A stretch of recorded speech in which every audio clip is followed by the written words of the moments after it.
Hi everyone, welcome to the February vlog. This is me busy digging parsnips in our veg field. As you can see, there's not much left. We'll be putting the pigs in here soon.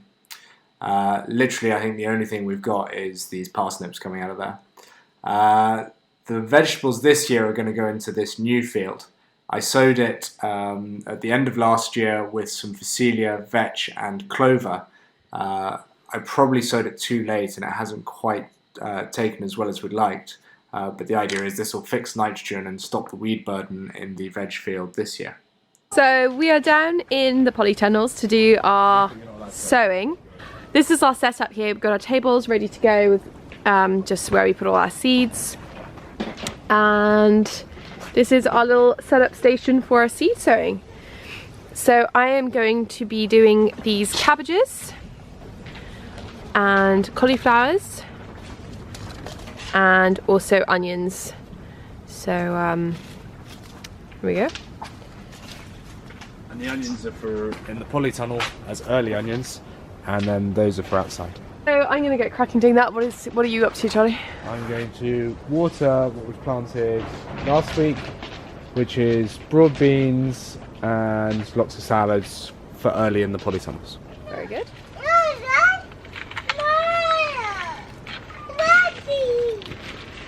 So what I'm doing is I'm filling up our little seed trays with the compost and then sowing up all the seeds. And hopefully they'll take really well and we'll have some healthy little seedlings coming up in a few weeks. Becky is now sowing the cauliflowers, and they're very good seeds. They need to go one into each pot, so it requires a lot of pinching, and you definitely put 2 in the last one. Uh-oh. What if not? She didn't. See? No, there is. No, there's not. There is. So Rupert is helping. I've pulled up all the Chinese cabbage, and Rupert is putting the Chinese cabbage. No, that's rocket. So we have got these planted. We've got our onion ishikura, which is like a spring onion. We've got our red baron and our stirring onion all planted up. Just need to give them a water, and then we've got our cauliflowers as well. So slowly getting there. Charlie's done some weeding. It's all looking really good.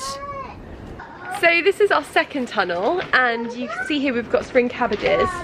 They're still growing away, so they've got another few weeks really left before they get big enough. So I'm just writing in now what we planted today. We're doing this every time we sow. It's really useful because then you know when you've sown everything, what's done well, what you've grown too much of. Because if we go back to February last year, you can see what we planted, and also we have notes of what did well or what we planted too much of, and etc, etc. So it's really handy to keep a diary for the garden, for the veg plot and the polytunnel. The rhubarb that we planted earlier in the year has started to grow, so we're really excited about that. And as you can see, we've just weighed down the hessian with some manure, so we'll add to that as we go forwards.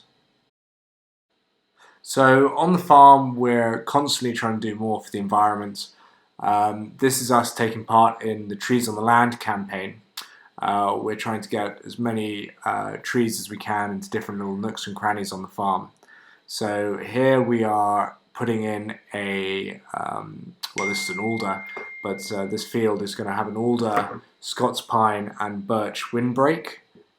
So this is me just going through behind a hedge that we planted in the past, putting in the trees. And that's going to give us a Pontbren style hedge, which will really sort of push the wind up and over the farm.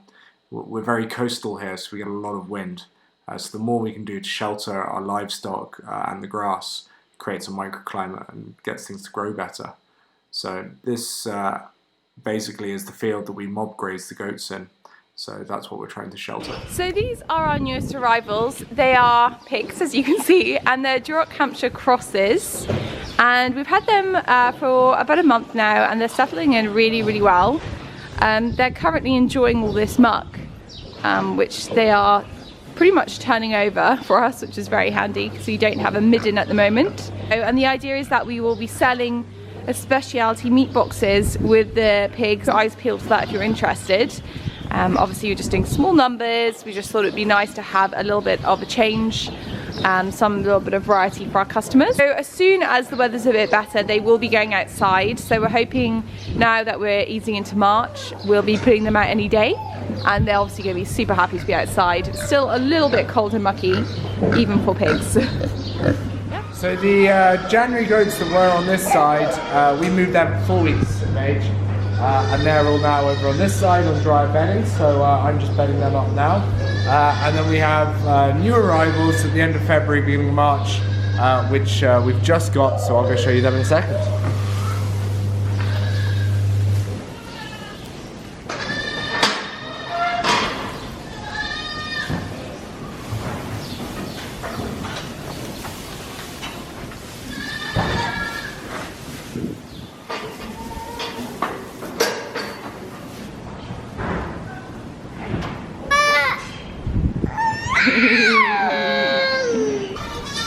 So these are our newest arrivals, and Charlie's just drawing them up at the moment.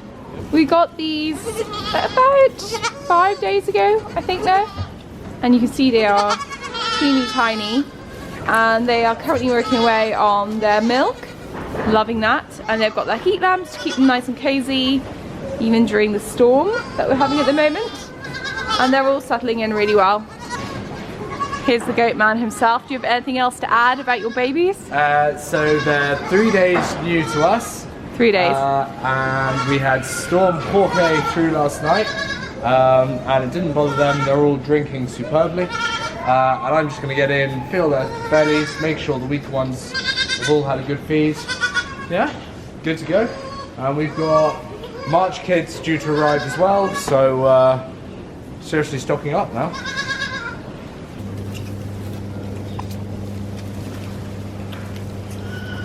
And you can tell if it's a big fat goat because they have a big fat tummy. So after this, we are going down to Millie and Robin's house to check on our seedlings. We're hoping that everything's germinated and they're ready to move on into the sunroom. We don't do those in the polytunnel because you need a little bit more heat, things like the chilies and the tomatoes. So we're going to go and check them now and see how they're getting on. So here we've got our jalapenos coming along, and we've also got celeriac. So this is down in Mum and Dad's sitting room, which has underfloor heating, so that'll get it going, and they'll germinate super fast. And out in their sunroom we have all the tomatoes. So most of them have germinated, and we're just hardening them off in the sunroom before they head down to the polytunnels, which are a lot colder. Hi everybody, so we're just back in after today. It's about almost 7 actually, and we thought we'd update you a little bit about the farm and what's happening in the coming month before we finish off this video. So Charlie, tell us a bit about the farm and what's going on. We've survived all the storms. It is soaking wet. Apart from that, just cracking on as usual. What have we done in February? Plenty of baby goats. Yeah. Started sowing stuff. We got the pigs. So yeah. It's been actually a pretty busy month. Been planting loads of trees, and you've seen all the clips finished before. yet, but yeah, Not I finished. have been planting. Charlie's a machine. He can plant a lot of trees single-handedly, which is great. And then in the shop we had a really successful supper club. We had our smoked supper club, which was delicious. And in March we're having a Hunger Gap inspired supper club called Transition, and that has got lots of yummy things in it, so kind of inspired by Store Cupboard and obviously the seasonal vegetables and things like that. So we've got, I know there's a hot paprikash, we're doing a braised roast, some rhubarb kombucha and a scone bread and butter pudding with Earl Grey ice cream, so that was going to be really tasty. We are also having our spring foraging walk actually in March, which is really fun, and that's a collaboration with Forage Island and myself. So I sort of talk about the medicinal side and herbalist side of plants in spring, and Dermot from Forage Island talks about the wild food element. So do come along to that if you are around. I will probably put text across my face of the date, and I'll link it below, and you can book your tickets for that. Meat boxes, they're all back up online. So we had a bit of a goat shortage, but we're now flying with goats again, so they're all up online. Also a country file, we just sold so much that it was hard to keep up. So yeah, we've got our full and half Billy boxes back online. Yeah, we also have a butchery class coming up around Easter time. Again, I'll link that below, pop the dates up. I think we've sold maybe half the tickets for that, so again, if you're interested, book soon for it. You get to take away half a lamb as well, so it's quite appropriate for Easter, and the lamb is really delicious. So and then yeah, we're excited. March is definitely, we're in March now as we're finalizing this video, and yeah, I think it's going to be a busy month, really getting going with the seeds. We've planted a lot, but we've got a lot more to do. Most of the planting happens in March, and then towards the end of the month, if it dries up, we'll get more field work done out on the farm. Well, I suppose we've got an exciting project in the pipeline, which will hopefully be a new product at the end of it, but we just have to do a proof of concept, but we'll talk more about that in the March edition, I'm sure. Yep. Yeah, hopefully you'll see some of the exciting behind the scenes of getting that off the ground. And yeah, so we'll link everything below as usual, and if any of those events sound good, or you want to grab a meat box, please do. All the links are below, and we will see you next month for our March farm vlog update. Bye. Thank you. Bye.